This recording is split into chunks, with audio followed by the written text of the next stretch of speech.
이게 남자분들이 그걸 알더라고. 얘가 공주님이구나. 눈치 빠른 남성분이면은 조금 빨리 피하죠. 언니 저 집순이고 일반에서 누굴 만날 기회가 없어서 이번 연도에 소개팅을 10번 했어요. 와우, 4월달인데 10번이나 하셨어요? 한 번 빼고 애프터가 없네요. 근데 제가 못생기면 납득이 가는데 번호도 꽤 따이고 이쁘다는 소리도 많이 들어서 뭐가 문제인지 모르겠어요. 제 문제점을 알고 싶어요 라고 하셨습니다. 이런 케이스가 좀 있어. 예쁜데 연애가 안 되는 여자 유형이 있습니다. 내가 선택을 안 한 게 아니라 선택이 안 당해지는 경우가 있죠.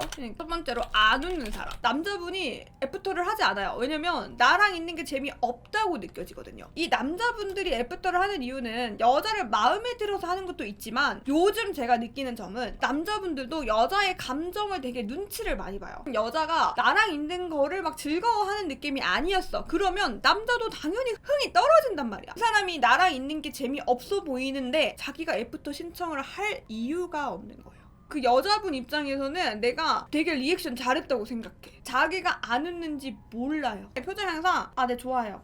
괜찮아요. 맛있네요. 약간 요 정도 톤인 거야. 그러면은 이게 질문을 해도 퉁명스럽다고 느껴지고 질문을 받아도 퉁명스럽다고 느껴지고 이게 상대방 입장에서는 이거를 이어나갈 이유가 전혀 없는 겁니다. 그리고 이제 두 번째입니다. 이거랑 비슷하게 이제 리액션이 전혀 없을 때도 마찬가지예요. 남자분들에게는 칭찬이나 이 사람의 능력이나 이런 거를 인정해주는 거가 남자를 되게 춤추게 할 수 있어요. 남자분들이 그런 여성분을 만나면 너무 즐겁게 이야기를 할 수가 있단 말이야. 근데 그런 게 전혀 없는 거예요. 그냥 이 사람에 대해서 긍정적인 이야기 하는 것들이 전혀 없는 거야. 남자에 대한 액션, 리액션 또한 없을 때도 마찬가지로 당연히 애프터를 받기가 되게 어렵죠. 남자분들이 뭐하러 이렇게 반응이 없는 사람을 만나려고 하겠어요. 세 번째는 스타일인데요. 우리가 나이가 조금 더 들면 들수록 내 나이에 맞는 거를 좀 하기를 바라게 돼요. 나이가 36이야. 근데 머리가 막 빨강색, 파란색이야. 싫고 막 안 좋다는 게 아니라 그거는 충분히 이성에게 호불호가 갈릴 수 있습니다. 이게 내 스타일이 남성분에게 좀 불어일 수도 있어. 여자들이 봤을 때는 너무 힙하고 트렌디하고 세련돼 보여. 근데 그게 부담스럽다라고 다가온다거나 아니면은 여자들은 예쁘다고 입은 뭐 꽃무늬 원피스나 이런 옷이 내 눈에는 이쁜데 이 남자들 눈에는 조금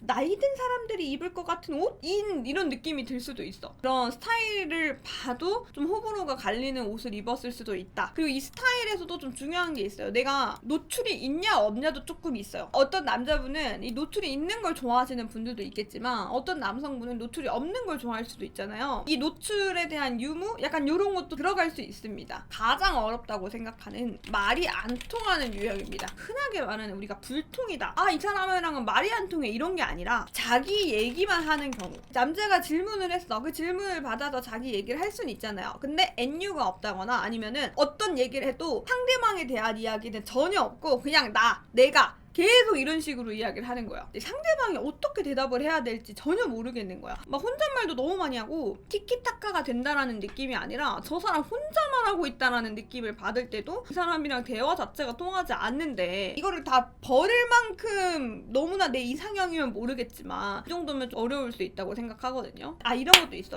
저 그냥 영화 뭐 재밌는 거 봐요.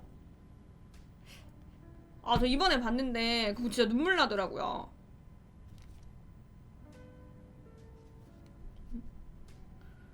저 잠시만요. 저 스토리 답장 좀 할게요.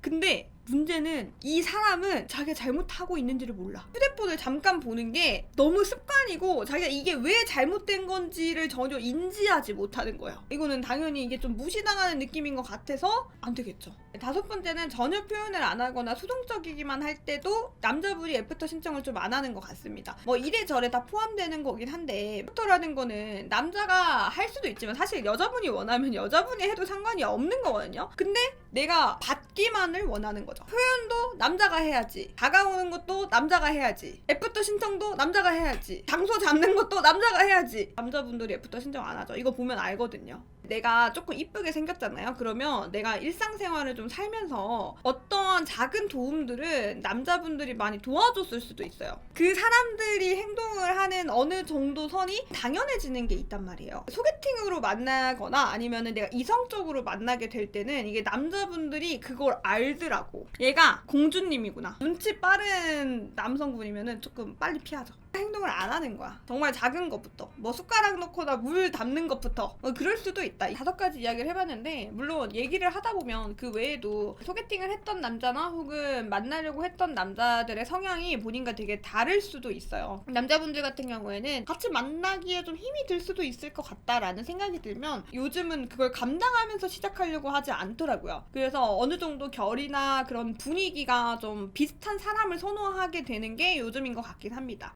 깜찍한 윙크 소나트 한 번에 깨꼬닥 나또 기절 또 광대 승천